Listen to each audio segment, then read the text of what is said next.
Namu Buddha Bujong Nimbape Namu Dhamma Bujong Guang Nimbape Namu Sangha Bujung Guang Nimba Pe. I go for refuge in the Buddha. I go for refuge in the Dharma. I go for refuge in the Sangha. Namu Buddha Bujong Wang Nimba Pe. Namu Dhamma Bujong Guang Nimba Pe. Namu Sangha Bujong Guang Nimba Pe. All right, let us begin with our 15 minutes of seated meditation. And it's like the center of the ocean. Even without wind, there are waves everywhere. Suddenly knowing of the waves all around is the gross within the subtle. Letting go of knowledge in the midst of knowing is like the subtle within the subtle. This is the sphere of the enlightened.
right, let's chant the Gatha on opening the sutras. This Dharma, incomparably profound and minutely subtle, is rarely encountered, even in hundreds of thousands of millions of ages. Now we see it, hear it, hold and maintain it. May we completely realize the true mind of all Buddhas. So, relax. Have a cold beverage. Have a hot beverage. Tonight, the Dharma will be brought to us by Robert, who apparently has decided to sew bells on his rakusu. I'm not quite sure if I got the message right, but that's how it came across. little, it's close.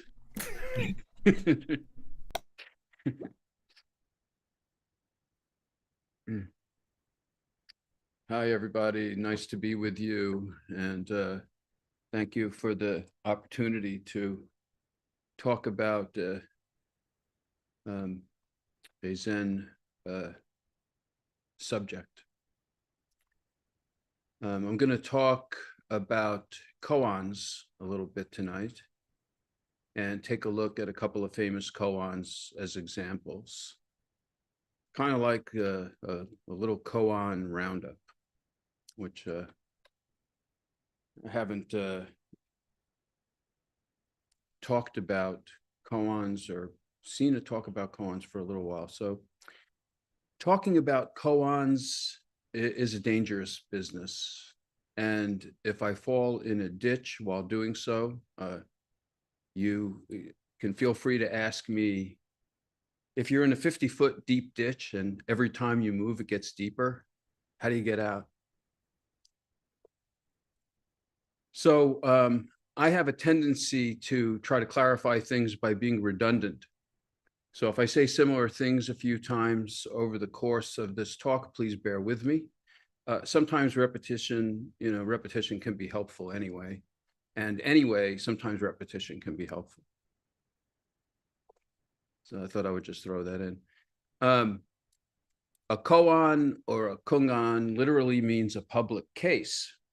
And often they came about when a Zen teacher was addressing a particular teaching or posing a question to a group of students during a lecture to challenge them or find out what their understanding was or give them a prompt to go deeper. So it was literally often a public talk and called a case because there is some question or problem to be resolved by the students. I look at it kind of like a case, like a public case, like as if you were in a courtroom and you were trying to resolve a legal issue. I think the Chinese, had that kind of a legal orientation towards looking into things and resolving them in a fairly specific way. If the teacher posed a question publicly like this and no one was able to give an answer, sometimes the teacher would get up and leave or take some other dramatic action. But there are also koans that are derived from a conversation between a teacher and a monk or student, or from a description of something that took place in a monastery or Zen center, like the story of the Zen master who came down to have his meal, and the food attendant or cook said to him, "Why are you coming now? I haven't even rung the bell yet. You're early." And he turned around and went back to his room. So there are stories like that about things that took place, and then the commentaries on what those were about. So the koan represents a meditative or contemplative exercise as a part of Zen study, and is a story or problem or a record of an interaction. See, I'm starting the redundancy now, that took place or that was posed in Zen history involving one or another of the historical Zen teachers. Repetition with a slightly different angle. In some cases, a kernel is taken from a larger story or interaction and becomes a traditional question or problem to be put to a Zen student in order to reach an insight or realization about that particular situation and what it represents, representing perhaps the unveiling or clarifying of a diluted way in which we ordinarily look at things.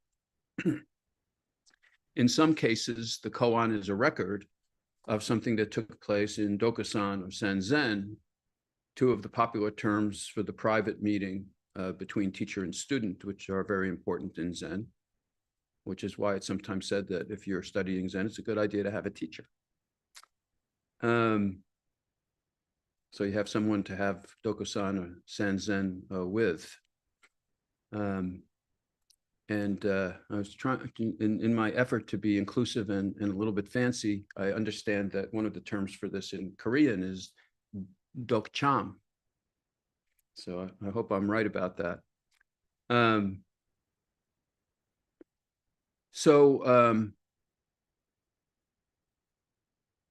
But once a koan is turned into a koan for further study, whether it took place in a private meeting or a public assembly, it falls under that overall label of public case, a situation to be contemplated in zazen, and usually or often known as koan study.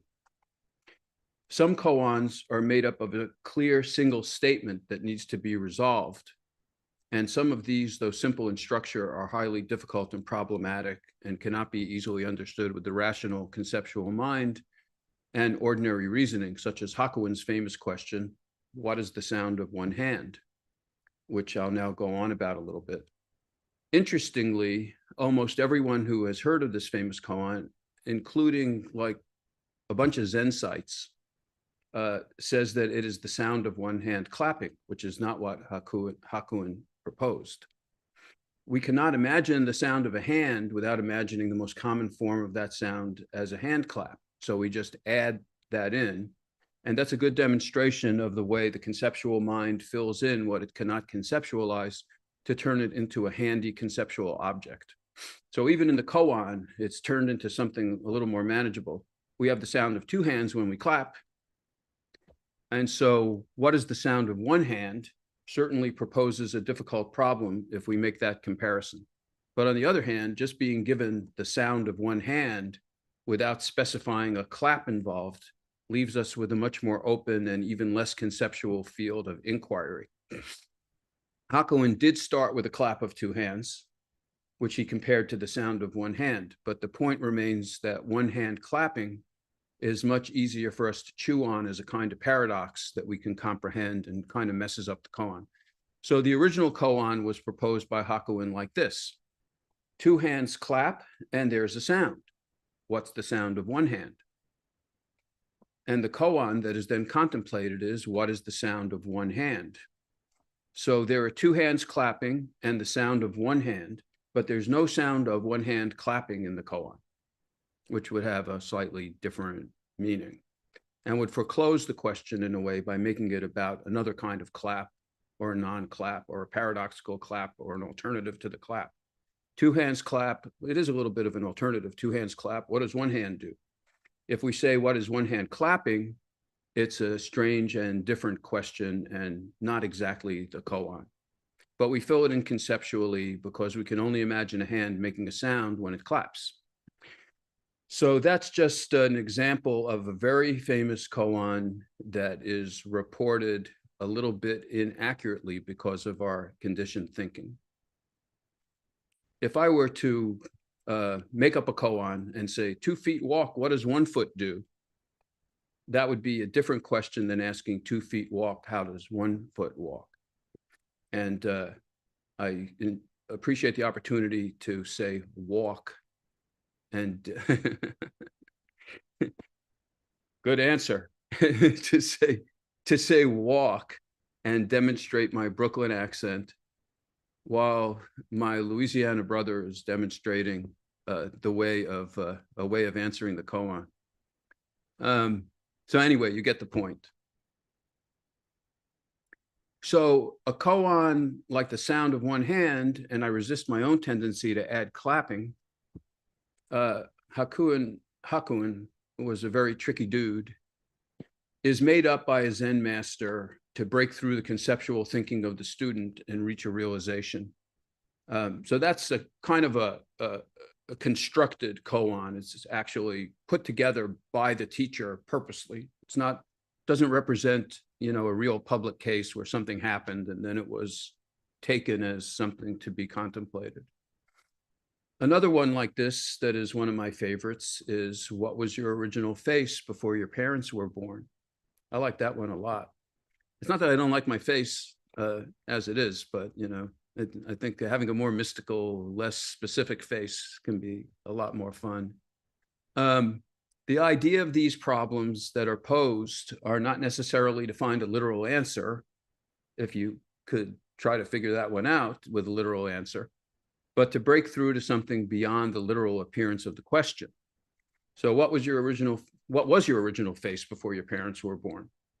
And what was the top item of your grocery list on January 24th, 1972? Any ideas? But there are also koans that are not posed as purposeful paradoxes or mind-busting situations, although they all challenge the conceptual mind. You know, here's another one, like taking your next step off of a 1,000-foot pole, or preaching the Dharma while hanging from a cliff by your teeth. Those are some of the old favorite paradoxical ones. Some of the less paradoxical or impossible seeming koan situations involve pithy Zen questions that refer to doctrine in a fresh way, or involve traditional questions and dialogues that teachers and advanced students would engage with, test each other with in Dharma combat, or plumb the depths multiple times in order to get at richer meanings or clearer understandings. And if you go into some of the, there's a great record of some of the longer koans in the Chinese history. And if you see some of these dialogues, a lot of times the questions and the dialogues around some of these questions repeat over and over again. A monk will have a discussion with one teacher and go back and forth at length. Then they'll take what the teacher said and bring it to another teacher, and they'll go back and forth. So there's a lot of dialogue behind the koans. What is the meaning of Bodhidharmas coming from the West, which is taken to mean what is the true meaning of Zen, since Bodhidharma sort of started the ball rolling, is asked multiple times in Zen history, posed to various students and teachers, and has a number of different answers. What is Buddha is another popular one. As in Zen, Buddha does not necessarily refer to the guy called the Buddha, but to an aspect of mind or the nature of wisdom, and it has a range of answers as well. One teacher answered that mind is Buddha. Another then answered, not mind, not Buddha. And another teacher said the oak tree in the garden, just to confuse everyone. There's also the famous story of the sixth patriarch, Huineng, emerging from the forest after 12 years of living in the woods and confronting some monks arguing philosophically about whether a banner in the wind was moving or whether it was the wind that was moving. Banner moving or wind moving? Wind moving the banner. Bodhidharma to their, Huineng to their astonishment, and proving that he was a great master, cut through that argument by saying, neither the banner nor the wind is moving, it's your mind that's moving. Well, that shut them up, but it didn't shut up Wu Men, aka Muman, the assembler of the Mumonkan collection of koans, translated as everything from the gateless gate to the gate with no lock, to the gate with no door, to the gateless barrier, to the invisible gate. I think it's now settled as gateless, the gateless barrier or something like that. I think was the final decision. No? Gateless gate? Okay. Muman decided that he was even smarter and formlesser than even the great warrior for formlessness, Huineng, by adding to that story, in fact, the mind's not really moving either. What? Score one for Muman. And a lot of koans work that way, great masters trying to out-Zen each other. And I'm not saying that it's just like a competition, but it actually is using discernment to look deeper into what was the response of a former Zen adept, and then taking a look at it from another angle or looking a little deeper beyond that. So those masters commenting on each other are some of the more high-level koan responses. And this often happens that a later master will come along and criticize the answer given by a former great master, give his or her own take on the more correct, or dare one say more enlightened response. And it's also complicated by the fact that one of the favorite ways of the Chinese masters complimenting each other was to insult each other and say that answer is terrible when they really meant it was pretty good. So one master, hearing what another master said about the last word of Zen, commented later, that was not a bad answer, but it's a shame that he didn't understand the last word. Well, that guy is really special. He apparently did understand the last word. So once again, score the point for the later master when the older master can no longer defend himself. And there is the most famous of all the koans, which is used as both an advanced and a primary koan, the gateway koan that gets you through the gateless gate. So you can be tortured by even more sophisticated and multi-part koans, which of course have to be dissected and resolved without recourse to conceptual thinking. The most famous and most widely satirized Mu koan, often repeatedly demonstrated by a cow loudly proclaiming Mu. The Mu koan, like other short and to-the-point koans, can be used as a koan, a multi-part koan with additional questions, which are sometimes asked after the initial koan to test the understanding, like what color is Mu, how much does Mu weigh in some traditions, and can also be used as a huatu. A huatu or huadu is a koan or meditation question, which, as you might expect, does not have a literal conceptual answer. Famous huatu or huadus include, who am I? What am I? What is this? Or what is it? And also include some of the short koans that double as huatus. The difference between a koan and a huatu is that huatus are almost always questions that don't have answers. And they're often meant to be contemplated for long periods of time, 24/7, as a singular contemplation object. Some traditions use a singular huatu or huadu selected for the student until they break through it into a realization, and then they begin koan study with multiple koans after that. And Mu is one of the huatus that can be selected for initial contemplative study. When Mu is used as a huatu, once the koan has been introduced, it's reduced to just the single term Mu, which is contemplated all by itself. The original koan can be told in a couple of different forms and used as a koan in a few different ways. And in fact, Joshu, who originated the koan in a dialogue with a student, was asked the koan question by a number of different monks and sometimes gave different or even contradictory answers. But the famous version of the koan goes in the following way, and this is the way it was presented to me in the White Plum tradition, which mixes Soto and Rinzai practices, and translated presumably by Mayuzumi Roshi, who was a Dharma teacher and successor in both traditions.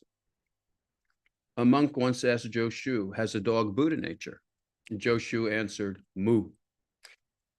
And then this form of the koan asked the question, how would you answer if asked that question?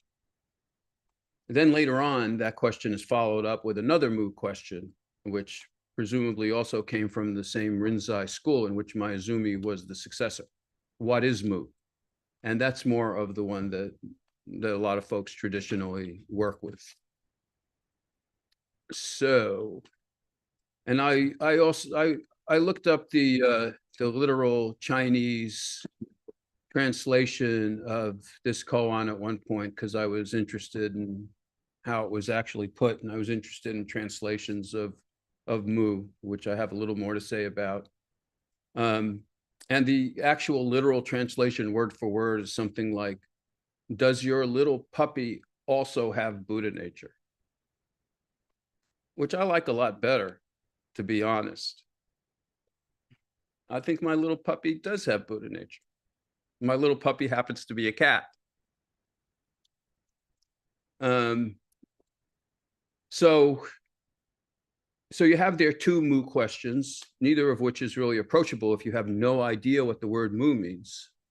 It's not a nonsense word, but it comes from the Chinese word wu, which is the term of the original koan in Chinese, and Zhou was Chinese as well. His name was Zhao Zhu. And wu is one of the most interesting terms in Chinese spiritual philosophy. And so, so often here in the English-speaking world, we translate mu as no. Does a dog have Buddha nature? Zhou said no. And that sets up a kind of paradox for the koan, like a lot of koans. Since according to Buddhist philosophy, every living being has Buddha nature, the potential to realize their true nature and become a Buddha, why on earth would Zhou say no, meaning a dog does not have Buddha nature? And that in itself would make for a worthwhile contradictory seeming koan to study. But to make matters more interesting, wu only means no in a certain context and can also mean not or nothing or nothingness. As in wu wei, which is translated as not doing, a kind of way of being present without taking or influencing action that is a favorite philosophical approach of Taoism and of aspects of Zen as well. And there's not only wu wei, but there's wei wu wei, which is doing by not doing, which makes the idea even more explicit of influencing events and circumstances through refraining from interference or taking a kind of formless or non-active position with relation to events. So wu has a special place in Chinese philosophy as a kind of mystical stance of emptiness or nothingness or spaciousness that includes what is happening without overt action or resistance. We also have wu xin or mu xin, which is another important Zen element, which translates as no mind and can perhaps be looked at as a way of being present without the interference of conceptual thought. So the word wu in Chinese or mu in Japanese does an awful lot of work in the underbelly of Chinese thought and Zen practice. So when asked about Buddha nature, Zhao Zhu or Zhou answered wu, which may mean no, it doesn't, but at the same time opens the spaciousness of emptiness or nothingness or formlessness with which to take a more spacious look at the nature of Buddha mind. And from there comes that second question, what is mu, which is also used as a major huatu. If mu represents the open space of negation or nothing or formlessness or emptiness, shunyata, then what is mu is like asking what is Buddha nature? And you can see how that could be a pretty powerful koan or huatu. It could even be seen as asking what is the emptiness or nothingness or formlessness that is Buddha nature? And asking, and that's getting quite a ways away from that little puppy, but that's the way it goes. And asking what was your original face before your parents were born might be pointing in a similar direction. So this is one of those class of koans that's asking the essential ontological question, what is the essential nature of self and reality? But then just focusing on mu and dwelling in the space of mu becomes the koan study or the huatu. Anyway, koans are heavy, and it takes a very special word like wu or mu to contain the entire history and scope and contemplative depth and breadth of the entire Chinese tradition and Zen practice agenda in one word. But that's Zhou for you, a man of few words who could cause a lot of trouble without saying much, only bested by Vimalakirti, who caused a lot of trouble by saying nothing.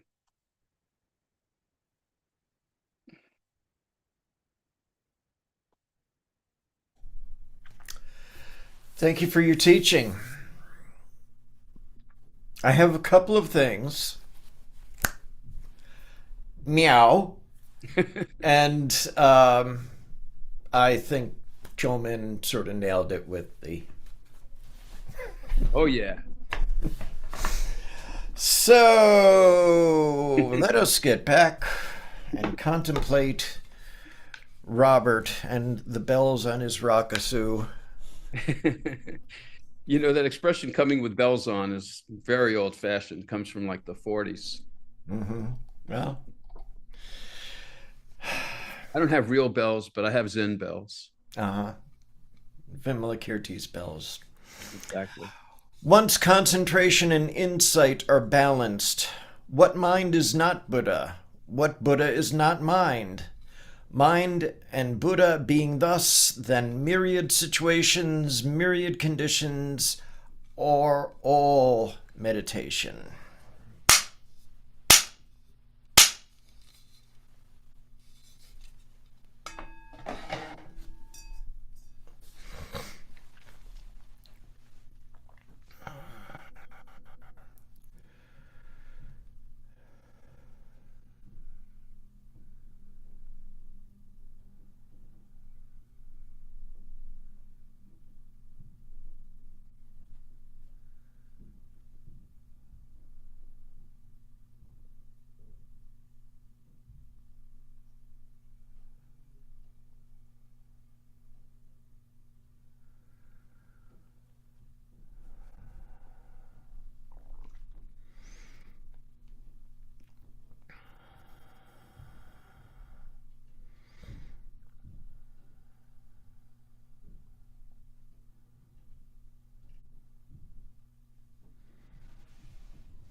So let us chant the Heart Sutra.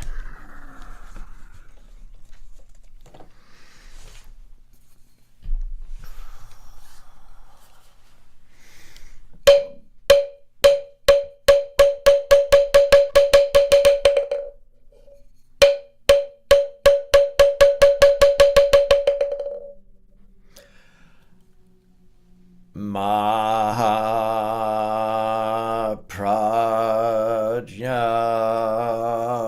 Paramita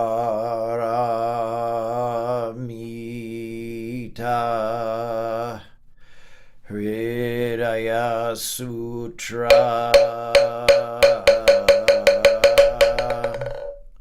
Avalokiteshvara Bodhisattva, when practicing deeply the Prajna Paramita, perceives that all five skandhas are empty and is safe from all suffering and distress. Shariputra, form does not differ from emptiness. Emptiness does not differ from form. That which is form is emptiness. That which is emptiness, form. The same is true of feelings, perceptions, impulses, consciousness. Shariputra, all dharmas are marked with emptiness. They do not appear or disappear, are not tainted or pure, do not increase or decrease. Therefore in emptiness, no form, no feelings, perceptions, impulses, consciousness, no eyes, no ears, no nose, no tongue, no body, no mind, no color, no sound, no smell, no taste, no touch, no object of mind, no realm of eyes, and so forth, until no realm of non-consciousness, no ignorance, and also no extinction of it, and so forth, until no old age and death, and also no extinction of them, no suffering, no origination, no stopping, no path, no cognition, also no attainment, with nothing to attain. The Bodhisattva depends on Prajna Paramita, and the mind is no hindrance. Without any hindrance, no fears exist. Far apart from every perverted one dwells in nirvana. In the three worlds, all Buddhas depend on Prajna Paramita and attain Anuttara Samyak Sambodhi. Therefore know that Prajna Paramita is the great transcendent mantra, is the great bright mantra, is the utmost mantra, is the supreme mantra, which is able to relieve all suffering and is true, not false. So proclaim the Prajna Paramita mantra. Proclaim the mantra which says Gate Gate Para Gate Parasamgate Bodhisvaha.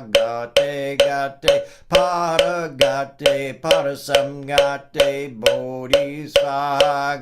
Gate Gate Para Gate Parasamgate Bodhisvaha.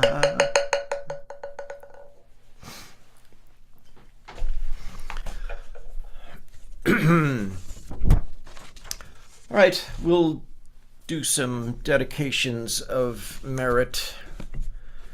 I've got a couple, then I'll open it up to everyone.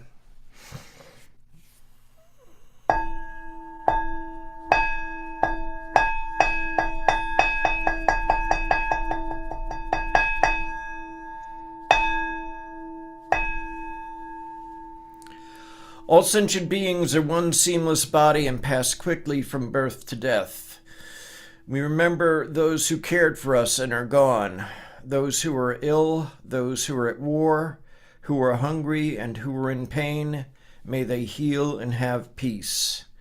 We especially dedicate our service to Jorge Maria Bergoglia,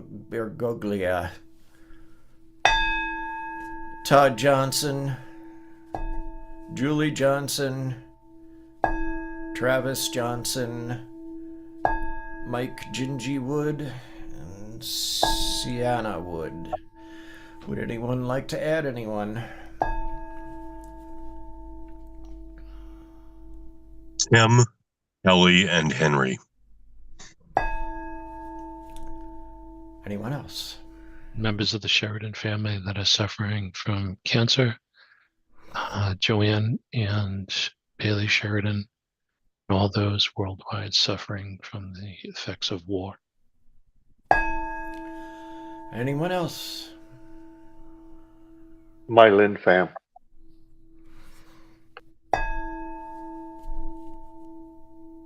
Any others? All beings in the 10 directions subject to the greed, hatred, and delusion of themselves and others.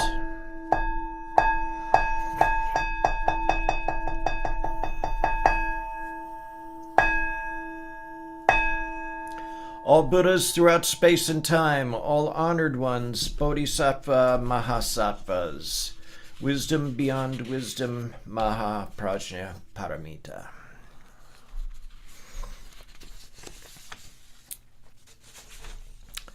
Let's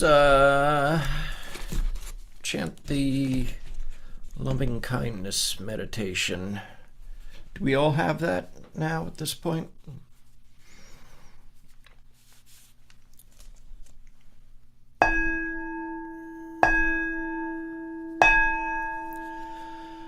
May I be well, happy, and peaceful. May no harm come to me. May no difficulties come to me. And may I have a calm and peaceful mind. May I have patience, insight, courage, and compassion in meeting the challenges of life. May my parents be well, happy, and peaceful. May no harm come to them. May no difficulties come to them. May they have a calm and peaceful mind. May they have patience, insight, courage, and compassion in meeting the challenges of life. May my teachers be well, happy, and peaceful. May no harm come to them. May no difficulties come to them. May they have a calm and peaceful mind. May they have patience, insight, courage, and compassion in meeting the challenges of life.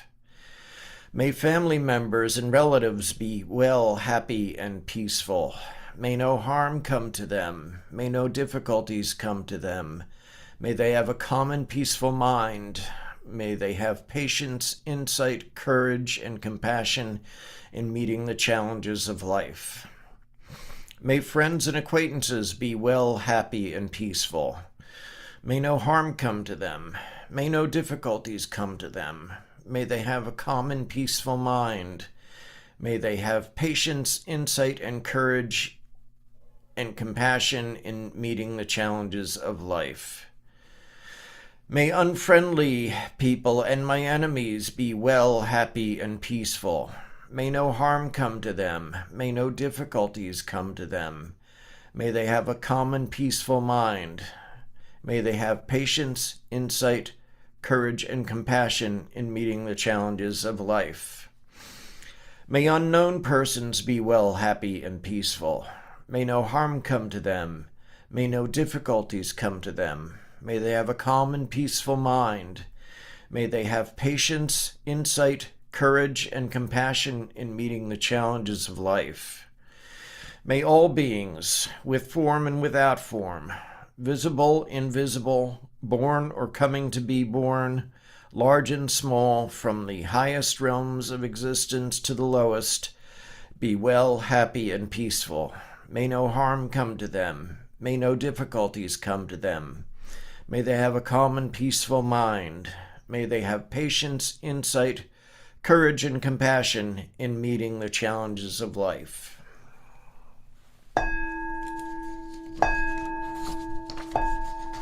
Our faith and practice vow. I will never retreat and will be firm in my mind in this correct Dharma.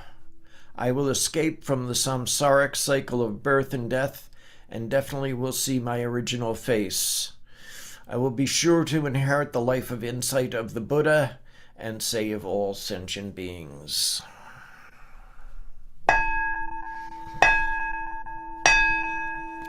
Brother Hangdal. The spiritual source shines clear in the light. The branching streams flow on in the dark. Infinite realms of light and dark convey the Buddha mind. Birds and trees and stars and we ourselves come forth in perfect harmony. We practice and recite this for all beings, and grateful thanks to our many guides along the way. And the four great Bodhisattva vows. Life and death, sentient beings are numberless. We vow to help them all. Delusions are countless. We vow to see through them all. Opportunities to awaken are infinite. We vow to embrace them all. And the Buddha way is endless. We vow to embody it. And now life and death are of supreme importance. Time passes swiftly by and opportunities to awaken are easily lost. Strive to realize your true nature and do not squander your time by night or day.